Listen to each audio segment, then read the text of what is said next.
వినాశకాలే విపరీత బుద్ధికి దారితీస్తాయన్నట్టుగా ఈ కూటమి వ్యవహరిస్తోంది. హైకోర్టు అంటే గౌరవం లేదు, సుప్రీంకోర్టు అంటే గౌరవం లేదు, చట్టాలు గౌరవం లేదు, రాజ్యాంగం గౌరవం లేదు, ఏది గౌరవం లేదు. వాళ్ళు గౌరవిస్తున్నది, అమలు చేస్తున్నది రెడ్ బుక్ రాజ్యాంగం.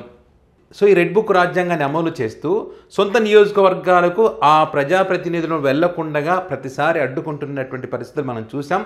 ఏదైతే కేతిరెడ్డి పెద్దారెడ్డి ఎపిసోడ్కి సంబంధించి మరి ఇట్లా ప్రతిసారి ఆయన నియోజకవర్గం వెళ్తా ఉన్నప్పుడల్లా శాంతి భద్రతల సమస్య, గొడవలు అవుతాయి, అల్లర్లు అవుతాయని చెప్పి అటు జేసీ గారు చెప్పినటువంటి మాటలు విని వాళ్ళ చెప్పు చేతుల్లో ఉండి ఇక్కడ హైకోర్టు అనుమతి ఇచ్చినా కూడా భద్రత కల్పించడం చెప్పినా కూడా మా వల్ల కాదు, మేము పోలీసులు ఉన్నదే భద్రత కల్పించడం కోసం, కానీ కల్పించమని చెప్పి ప్రతిసారి ఇదే రకంగా అడ్డుకుంటుంటే మరి YSR Congress party legal team కూడా మరి ఈ అంశాలన్నింటికి సంబంధించి సుప్రీంకోర్టును ఆశ్రయించింది.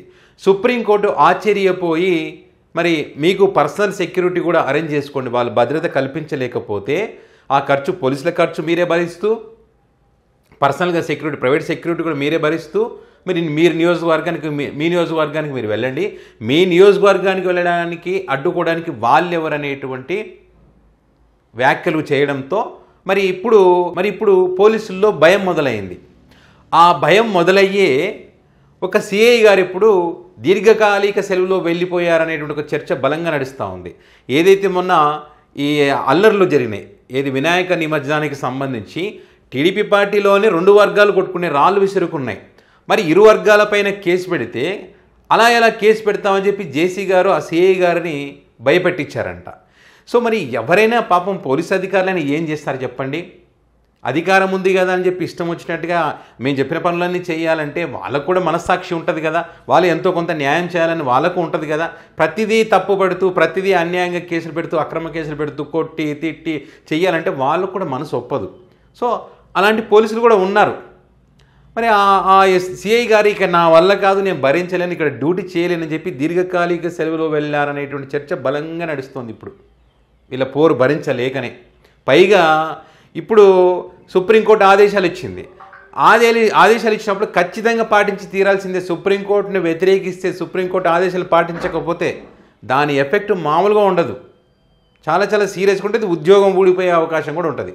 సో మరి ఆ సుప్రీంకోర్టు ఆదేశాలకు భయపడి కూడా రేపు ఖచ్చితంగా మళ్ళీ వీళ్ళు ఏం చేస్తారు, జేసీ గారు అధికారాన్ని ఉపయోగించుకొని అధికార పార్టీ కాబట్టి లేదు అడ్డుకోండి ఆపండి అంటారు. మళ్ళీ ఏమైనా అల్లర్లు జరిగినాయి అనుకో, మీరు భద్రత కల్పించలే అని చెప్పి పోలీసుల మీదకి వస్తుంది. అది రాజకీయ నాయకులు బాగానే ఉంటారు కానీ పాపం పోలీసులు ఇబ్బంది పడతారు. సో ఇదంతా ఎందుకు అన్నట్టుగా మరి ఆయన సెలవులో వెళ్ళారని ఒక చర్చ. అది ఇప్పుడు ఎస్పీ జగదీష్ గారు ఒక లేఖ రాశారు. ఎవరికి? కేతిరెడ్డి పెద్దారెడ్డి గారికి. మీకు సుప్రీంకోర్టు ఇచ్చినటువంటి ఉత్తర్వులు ఏవైతే ఉన్నాయో ఖచ్చితంగా మేము వాటిని అమలు చేస్తాము, కాకపోతే ఒక చిన్న రిక్వెస్ట్ పెట్టుకున్నారన్నమాట. ఇప్పుడు ఏదో ముస్లిం సంబంధించి ఏదో మిలాన్ ఉన్ నబీ ఒక కార్యక్రమం ఉంది, దాంట్లో మరి పోలీస్ భద్రత కల్పించాల్సిన అవసరం ఉంది. అండ్ అదేవిధంగా డీజీపీ గారి ఆదేశాల మేరకు ఇక్కడ గణేష్ నిమజ్జనాలు జరుగుతున్నాయి కాబట్టి జిల్లాలో అక్కడ పోలీస్ భద్రత కూడా కల్పించాలి కాబట్టి అక్కడ దాంట్లో నిమగ్నమై ఉన్నారు పోలీసులు. 5వ తారీఖు తర్వాత మీరే డేట్ ఫిక్స్ చేసుకోండి, ఆ డేట్కి మీరు రండి, మీకు అన్ని ఏర్పాట్లు చేస్తాం. అదేవిధంగా గౌరవ సుప్రీంకోర్టు ఇచ్చినటువంటి ఉత్తర్వుల ప్రకారం 2 రోజుల ముందు నోటీసులు వేసి దానికి తగ్గటువంటి భద్రతా ఏర్పాట్లు కూడా వాళ్ళు చేసుకుంటారు. సో ఆ రకంగా మీరు ఒక డేట్ ఫిక్స్ చేసుకోమని చెప్పి మరి కేతిరెడ్డి పెద్దారెడ్డి గారికి చెప్పడం జరిగింది. సో ఇప్పుడు కూడా వీళ్ళు ఈ ఉత్తర్వులు అమలు చేయకపోతే ఖచ్చితంగా నష్టపోయేది పోలీసులే.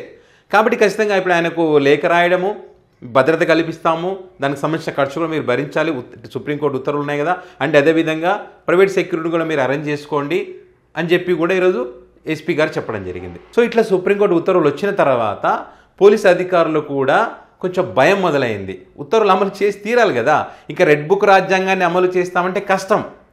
ఎందుకంటే ఈ ప్రభుత్వాలు ఉంటాయి పోతాయి, వాళ్ళ జాబులు అలా కాదు కదా, 5 ఏళ్ళకి ఒకసారి పోయే జాబులు కాదు కదా వాళ్ళు ఎంతో కష్టపడి కొన్ని వేల మంది పోటీలో తట్టుకొని ఈ జాబులు సంపాదించుకున్నారు వాళ్ళు. సో అలాంటి జాబులు పోగొట్టుకోవాలంటే వీళ్ళు అన్ని అడ్డమైనటువంటి పనులు అయితే చేయరు కదా.